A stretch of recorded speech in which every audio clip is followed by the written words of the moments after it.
రేవంత్ రెడ్డి గారి నాయకత్వం, రేవంత్ రెడ్డి గారి నాయకత్వం, సంజయ్ అన్న గారి నాయకత్వం, సంజయ్ అన్న గారి నాయకత్వం. కొంచెం ముందుకు రండి సార్. కాంగ్రెస్ పార్టీ రేవంత్ రెడ్డి గారి నాయకత్వం, రేవంత్ రెడ్డి గారి నాయకత్వం, సంజయ్ అన్న గారి నాయకత్వం, సంజయ్ అన్న గారి నాయకత్వం. హై హై కాంగ్రెస్, జై జై కాంగ్రెస్, హై హై కాంగ్రెస్, జై జై కాంగ్రెస్. రేవంత్ రెడ్డి సంజయ్ అన్న గారి నాయకత్వం, రేవంత్ రెడ్డి గారి నాయకత్వం, రేవంత్ రెడ్డి గారి నాయకత్వం. జై సంజయ్ అన్న, జై సంజయ్ అన్న. ఓయ్ ఓయ్ కాంగ్రెస్, జై జై కాంగ్రెస్, ఓయ్ ఓయ్ కాంగ్రెస్, జై జై కాంగ్రెస్. సంజయ్ అన్న నాయకత్వం, రేవంత్ రెడ్డి గారి నాయకత్వం.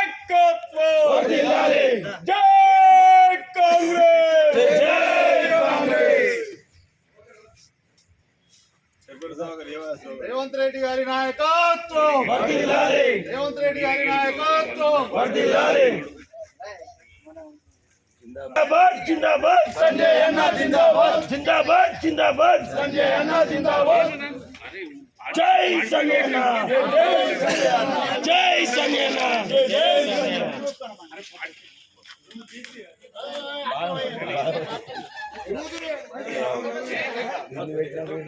అన్న.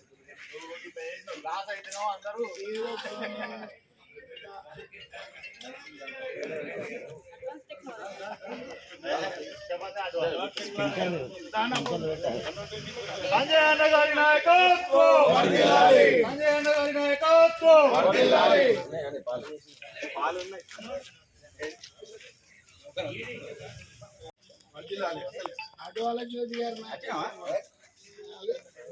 మరి అనుడే చైర్మన్.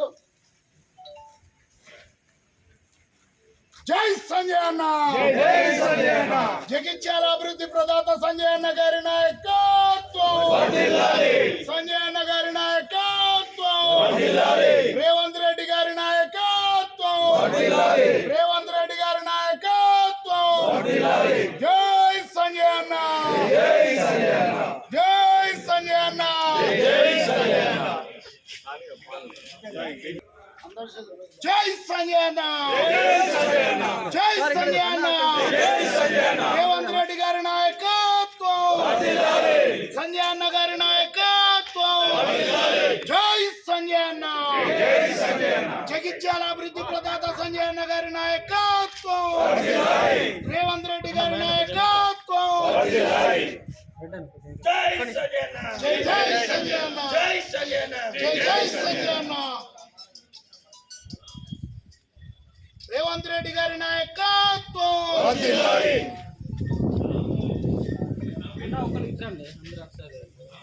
సంజయ్ అన్న, రేవంత్ రెడ్డి గారి నాయకత్వం, సంజయ్ అన్న గారి నాయకత్వం. ముఖ్యమంత్రి అన్నారు, తర్వాత బీసీ మంత్రి అన్నారు. అదే బీసీ మంత్రి అని అన్నానే అనుకుంటున్నా.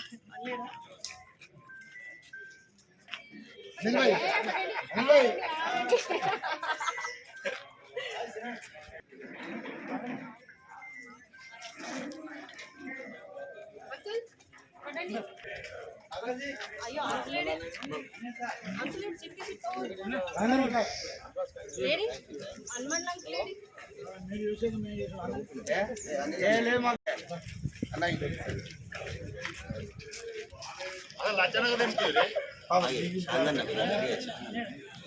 మీరు అడ్డకుండా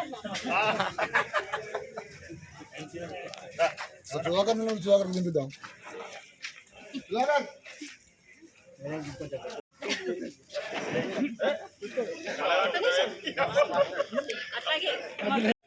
అఖిల భారత కాంగ్రెస్ నాయకులు 2 పర్యాయాలు ప్రధానమంత్రి అవకాశం వచ్చినా తీసుకోకుండా పార్టీ ప్రతిష్టత కొరకు పనిచేస్తున్న రాహుల్ గాంధీ గారు రాహుల్ జోడో యాత్ర సందర్భంగా ప్రజలతో మమేకమై వాళ్ళ అభిప్రాయాలు తెలుసుకొని ప్రభుత్వం ఏ పథకాలైనా ప్రజలకు అందుతలేదు. కాబట్టి బీసీ కులగణన చేసి తమాషా ప్రకారంగా నిధులు కేటాయిస్తే అప్పుడు అభివృద్ధి అనేది జరుగుతుంది, అందరూ అభివృద్ధి పథకాలు పోతారు. ఇది చేయాలని చెప్పి ప్రజల డిమాండ్ మేరకు అప్పుడు వారు హామీ ఇచ్చారు. మా ప్రభుత్వం అధికారంకి వస్తే తప్పకుండా భారతదేశం అంతటా కూడా కులగణన చేస్తా అని చెప్పి బాటిచ్చారు. మరి దురదృష్టవశాత్తు అక్కడ అధికారం రాకుండా తెలంగాణ రాష్ట్రంలో మన పార్టీ అధికారంకి వచ్చింది. మరి రేవంత్ రెడ్డి గారు రాహుల్ గాంధీ సూచన మేరకు ఈ కులగణన చేయించి ఈరోజు నిన్న అసెంబ్లీలో 42% రిజర్వేషన్ కొరకు బిల్లు పెట్టి పాస్ చేసిన సందర్భంగా ఈరోజు కాంగ్రెస్ పార్టీ పక్షాన జగిత్యాల నియోజకవర్గంలో సంబరాల కార్యక్రమం ఏర్పాటు చేయడం జరిగింది. దీని కార్యక్రమంలో పాల్గొంటున్న అడవుల జ్యోతి లక్ష్మణ్ తాజా మాజీ చైర్పర్సన్ గారు, రైకల్ చైర్పర్సన్ హనుమాన్ గారు, ఇతర మాజీ కౌన్సిలర్లు, సోదరులు అందరు కూడా నమస్కారం తెలియజేస్తూ, మరి ప్రతిరోజు 16 గంటలు పనిచేస్తూ మన ముఖ్యమంత్రి గారు ఎంత కష్టపడుతారో మనం చూస్తున్నాం. మరి వారు చేసే పథకాలను ప్రజల్లోకి తీసుకెళ్ళి ప్రభుత్వం చేసే పథకాలను తెలియజేస్తేనే వాళ్ళకి తెలుస్తుంది. ఎందుకంటే గత ప్రభుత్వాలు ₹1 చేస్తే ₹1000 ప్రచారం చేసుకుంటారు, కానీ ఇప్పుడు మనం 1000 చేస్తే రూపాయి ప్రచారం కూడా జరుగుతలేదు. కాబట్టి దయచేసి ప్రజలు, కార్యకర్తలు ప్రజలలో తిరిగి ప్రభుత్వ పథకాలను తెలియజేయాలి. మరి మన గౌరవ శాసనసభ్యులు సంజయ్ అన్న గారు కూడా మరి వారు ఈ జగిత్యాల పట్టణ అభివృద్ధి ధ్యేయం పెట్టుకొని నియోజకవర్గంలో అభివృద్ధి జరగాలంటే మరి ముఖ్యమంత్రి రేవంత్ రెడ్డి గారికి సపోర్ట్ చేస్తేనే నిధులు వస్తాయి, అభివృద్ధి జరుగుతున్న ఉద్దేశంగా మరి కాంగ్రెస్ పార్టీకి భద్రత ప్రకటిస్తూ మరి రోజు నిరంతరం ఆయన కూడా ప్రజల కొరకు సేవ చేస్తూ ఎన్నో అభివృద్ధి కార్యక్రమాలు చేపడుతున్న సందర్భంగా వారికి కూడా నేను కృతజ్ఞతలు తెలియజేస్తూ, మరి ప్రతి కాంగ్రెస్ కార్యకర్త ఒక సైనికుడిగా పనిచేసి రేపు రాబోయే స్థానిక సంస్థల ఎన్నికల్లో మన సత్తా చూపించాలి. అందరం కూడా కాంగ్రెస్ పార్టీ అభ్యర్థులు గెలిపించుకునే దిశగా ప్రతి కార్యకర్త ముందుండాలని చెప్పి కోరుతూ ఈ అవకాశం. 42% బీసీ రిజర్వేషన్ బిల్లు పెట్టినటువంటి సందర్భంగా సంబరాల నిమిత్తమై ఇక్కడికి వచ్చేసినటువంటి మాజీ మున్సిపల్ చైర్మన్ గిరినాబు, ఇది ఒక ప్రపంచంలోనే అద్భుతమైనటువంటి కార్యక్రమము. 1931-32 ప్రాంతంలో జరిగినటువంటి కులగణన మళ్ళీ దాదాపు 100 సంవత్సరాల తర్వాత అత్యంత ధైర్య సాహసాలతో మన ముఖ్యమంత్రి గౌరవ శ్రీ రేవంత్ రెడ్డి గారు మరి కులగణనను అతి కొద్ది రోజులలో మరి నిర్వహించి బీసీ కులాలు ఎన్నున్నాయో లెక్క తేల్చి మరి ఆ విధంగా మన భారతదేశానికి చాటినటువంటి విషయము అతి గొప్ప విషయము. ఇది బీసీలందరూ సంతోషించవలసినటువంటి సందర్భం. మరి నిజానికి బీసీలు నాటి నుంచి నేటి వరకు కులగణన చేయకముందు కూడా జనాభాలో సగం కన్నా ఎక్కువ బీసీలు ఉన్నారు. మరి ఆ బీసీలకు సరి అయిన వాటా దక్కడం లేదు. రాజకీయంగా కానీ, ఉద్యోగపరంగా కానీ, ఇతర ఉపాధి రంగాలలో కానీ ఏ రంగాలలో చూసినా వారికి అన్యాయమే జరుగుతుందన్న భావన మరి ప్రస్తుత ప్రభుత్వానికి వచ్చి ఈ కులగణన చేసి మరి 56% పైగా ఈ వెనుకబడిన తరగతులు ఉన్నారని నిర్ధారించి వారికి 42% రిజర్వేషన్ బిల్లు నిన్ననే మరి అసెంబ్లీలో పెట్టడం జరిగింది. ఇది నానానికి ఒకవైపు మాత్రమే జరిగింది. ఈ సందర్భంగా అన్ని పక్షాలు కలిసి కేంద్రానికి వెళ్ళి 9వ షెడ్యూల్లో మరి ఈ రిజర్వేషన్ 42% రిజర్వేషన్ను రాజ్యాంగంలో చేర్స్తే తప్ప ఈ ఫలితాలు మరి బీసీ వాళ్ళకు అందేటువంటి అవకాశం లేదు. కాబట్టి ఈ సందర్భంగా బీసీలకు మద్దతు ఇచ్చే వాళ్ళు ఎవరైనా కానీ ఆ బిల్లు రాజ్యాంగంలో పొందుపరిచేంత వరకు మరి పోరాటం చేయవలసిన అవసరం వస్తే ఇప్పటి రేవంత్ రెడ్డి గారి ప్రభుత్వానికి అన్ని విధాల సహకరించి పోరాటం చేసి ఆ 42 రిజర్వేషన్ను మరి సాధించవలసినటువంటి అవసరం ఉన్నది. చట్టసభలలో కూడా బీసీలకు 42% రిజర్వేషన్ ఇస్తే తప్ప మరి అతి కొద్ది మంది ఇప్పుడు ఉన్నట్టు పరిస్థితులలోనే భవిష్యత్తులో కూడా ఉండేటువంటి అవకాశం ఉన్నది. కాబట్టి రాజ్యాంగంలో పొందుపరిస్తే రాజ్యాధికారము, ఉపాధి, మరి ఇతర ఆర్థిక రాజకీయ రంగాలలోనే కాకుండా సామాజికంగా కూడా ఎదిగేటువంటి అవకాశం ఏర్పడుతుంది. ఈ సందర్భంగా రేవంత్ రెడ్డి ప్రభుత్వానికి మరి ఆ ప్రభుత్వంలో ఉన్నటువంటి శాసనసభ్యులందరికీ, ముఖ్యంగా మరి నిరంతరము జగిత్యాల నియోజకవర్గ అభివృద్ధికి పాటుపడుతున్నటువంటి శ్రీ సంజయ్ అన్న గారికి మరి బీసీలందరి తరఫున నేను కృతజ్ఞతలు. నిన్న రాష్ట్ర వ్యాప్తంగా మనకు బీసీ బిల్లు మరి అసెంబ్లీ సాక్షిగా బీసీ బిల్లు రిజర్వేషన్ మనకి ఇవ్వడంతో మరి గౌరవనీయులు ముఖ్యమంత్రి గారికి అలాగే బీసీ మంత్రివర్యులైన పొన్నం ప్రభాకర్ గారికి హృదయపూర్వక ధన్యవాదాలు తెలియజేస్తున్నాము. ఈరోజు చరిత్రాత్మక నిర్ణయం తీసుకోవడం జరిగింది కాబట్టి మరి బీసీలందరూ ఒక పెద్ద ఎత్తున రాష్ట్ర వ్యాప్తంగా పండుగ చేసుకోవాల్సిన విషయం ఇది.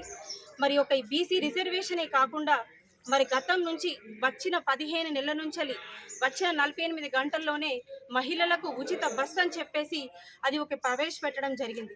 అట్లాగే గతంలో ఉన్న ప్రభుత్వాలు ఏవైనా సరే వాళ్ళు ఒక ఆరోగ్యశ్రీ కూడా ఇవ్వలేని పరిస్థితుల్లో ఉన్నప్పుడు మరి 5 లక్షల వరకు ఉన్న ఆరోగ్యశ్రీని 10 లక్షల వరకు చేర్చడంలో మరి రేవంత్ అన్న ముందున్నారు కాబట్టి ఇది కూడా ఒక హర్షం వ్యక్తం చేయాల్సిన విషయమే. అట్లాగే 50 లక్షల కుటుంబాలు ఈరోజు 200 యూనిట్ల కరెంటు వరకు ఫ్రీగా విద్యుత్ తీసుకోవడం జరుగుతుంది. మరి అట్లాగే 43 లక్షల కుటుంబాలు 500లకు సిలిండర్ తీసుకోవడం జరుగుతుంది. మరి ఈరోజు చూసుకుంటే ప్రతి ఒక్క చరిత్రాత్మక నిర్ణయాలన్నీ మరి ముఖ్యమంత్రి గారు తీసుకోవడం జరుగుతుంది. మరి అట్లాగే భారత్ యువ వికాస్ అని చెప్పేసి నిన్ననే మన యువత కోసం ఒక ప్రోగ్రాం కూడా ప్రారంభించుకోవడం జరిగింది. మరి దాంట్లో చూసుకుంటే 50,000 నుంచి 4 లక్షల వరకు ఉద్యోగాలు కల్పించాలని చెప్పేసి ప్రారంభం చేసుకోవడం జరిగింది. మరి అట్లాగే ప్రతి ఒక్క నియోజకవర్గానికి 4 నుంచి 5,000 వరకు ఉద్యోగాలు ఇవ్వడం జరుగుతుంది. మరి యువత ఈ రోజుల్లో నిరుద్యోగులని చెప్పేసి చెప్పుకోవడం జరుగుతుంది కాబట్టి మరి వచ్చిన ఈ 15 నెలల్లోనే 57,000 ఉద్యోగాలు ఇవ్వడం జరిగింది, ప్రభుత్వ ఉద్యోగాలు. మరి దాంతో 8.8 ఉన్న నిరుద్యోగులు ఎంతమంది అయితే ఉన్నారో మరి దాంట్లో నుంచి 6.6కి చేరడం జరిగింది. మరి 15 నెలల్లోనే 2% తగ్గింది కాబట్టి మరి ఇంకొక 3.5 సంవత్సరాలలో ఇంకెంత పర్సెంటేజ్ తగ్గొచ్చు. సో ప్రతి ఒక్క యువత మీరందరూ ఆలోచన చేయాలి కాంగ్రెస్ ప్రభుత్వం గురించి, మరి ముఖ్యమంత్రి గారి గురించి. ఈరోజు యువత ఇంత యాక్టివ్గా పనిచేస్తున్నారు, రాజకీయాల్లోకి వస్తున్నారంటే దానికి కారణం ముఖ్యమంత్రి గారు. 18 గంటలు పనిచేస్తూ ఫామ్ హౌస్లో పడుకొని కాదు, నిరంతరం ప్రజల్లో ఉండి 18 గంటలు పనిచేస్తున్న మా యువ నాయకుడు మా ముఖ్యమంత్రి గారు ఖచ్చితంగా ఈరోజు ముందున్న ఈ భవిష్యత్తు తరాల కోసం మరి యువత కోసం పనిచేస్తున్నాడు.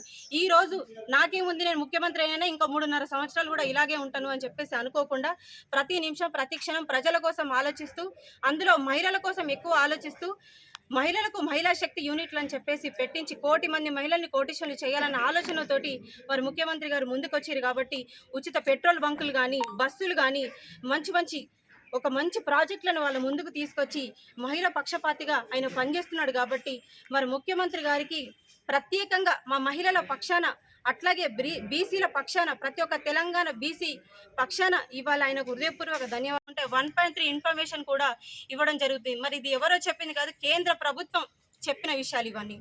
ఎందుకంటే ఒక చారిత్రకంగా నిర్ణయాలు తీసుకుంటున్నారు కాబట్టి అధికారికంగా ప్రకటించిన విషయం ఇది. 1.3 ఇన్ఫర్మేషన్ తీసుకుంటున్నారు కాబట్టి ఇలాంటి ఒక మంచి అంటే ఈరోజు రాష్ట్రంలో ఉన్న ప్రతి ఒక్కటి మంచి కార్యక్రమాలు ప్రారంభిస్తున్నారు. మరి అట్లాగే గతంలో గల్ఫ్లో ఎవరు చనిపోయినా వాళ్ళకు ₹1 కూడా ఎవరు అందచేయలేదు. మరి ఈ రోజు మరి ముఖ్యమంత్రి రేవంత్ రెడ్డి గారు వచ్చిన తర్వాత గల్ఫ్లో చనిపోయిన వాళ్ళ కోసం కూడా 5 లక్షల రూపాయలు మరి వాళ్ళకి ఇవ్వడం జరుగుతుంది. మరి 5 లక్షల రూపాయలు ఎక్స్ప్రెషన్ ఇవ్వడం కూడా జరుగుతుంది. కాబట్టి ప్రతి ఒక్కరు ఈరోజు వాళ్ళ బిడ్డనో వాళ్ళ భర్తనో ఎవరో ఇంట్లో ఒకరు చనిపోయిన తర్వాత కనీసం రేవంత్ అన్న మరి ఇవ్వడంతో మా ఇంట్లో ఒక కొడుకులాగా ఒక అన్నలాగా ఉండిపోయాడని చెప్పేసి ప్రతి ఒక్కరు కూడా ఈ విషయంగా చెప్పడం జరుగుతుంది. 2000 పెన్షన్లు ఇచ్చిన వాళ్ళే మరి ఇంటికి కొడుకు అయితే మరి 5 లక్షల రూపాయలు ఇచ్చిన వాళ్ళు ఏమవ్వాలని చెప్పేసి ఈ సందర్భంగా నేను మీడియా ద్వారా అడగడం జరుగుతుంది. మరి అట్లాగే ఈరోజు యువత కానీ బీసీ నాయకులు కానీ రాష్ట్ర వ్యాప్తంగా ప్రతి ఒక్కరు సంబరాలు చేసుకోవాలి. ఈ బిల్లు క్యాబినెట్లో మాత్రమే ఆమోదమైంది. మరి కేంద్రంలో కూడా మనకి ఆమోదం కావాలి. ప్రతి ఒక్క బీసీ బిడ్డ దీనికోసం పోరాటం చేయాలి. రేవంత్ రెడ్డి గారి పక్కన వారి వెనుక మేమందరం ప్రతి ఒక్క బీసీ బిడ్డలం ఉండి దీనికోసం మేము పోరాటం చేస్తామని చెప్పేసి వీలైతే మీరు మాకు ఈ యొక్క రిజర్వేషన్ కల్పించండి. ఈ రోజు 42% రిజర్వేషన్ అంటే గతంలో ఉన్న ప్రభుత్వం 1% రిజర్వేషన్ కూడా మాకు ఎవరు చేయలేరు. మరి చేసిన ఈ ప్రభుత్వాన్ని ఎందుకు వెనకాలేస్తున్నారు అనేది మాకు కూడా అర్థం కావట్లేదు.